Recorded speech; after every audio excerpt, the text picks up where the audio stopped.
Once upon a time, as the moon climbed high and the stars twinkled softly, people began to wonder about the magical land of dreams.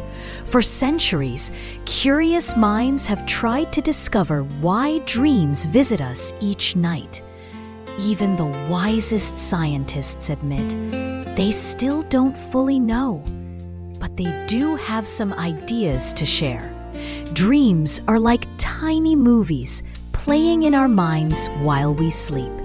They are made from our thoughts and our imagination. Just like when you think of your favorite food and your mouth starts to water, your dreams can make you feel things too. When we go to bed, it's like putting a computer into sleep mode. Our bodies rest, but our brains don't completely turn off. Instead, they slow down, allowing our imagination to roam free and paint colorful stories in our minds.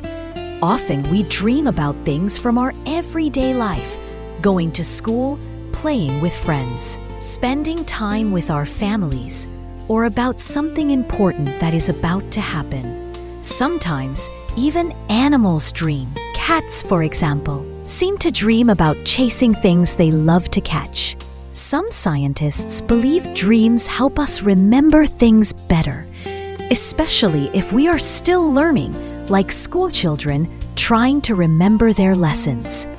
Others think someone learning to drive might dream about driving carefully, almost as if they're practicing in their sleep. But not all dreams are happy. Sometimes we have nightmares. Scientists think these may be our brain's way of trying to understand scary experiences.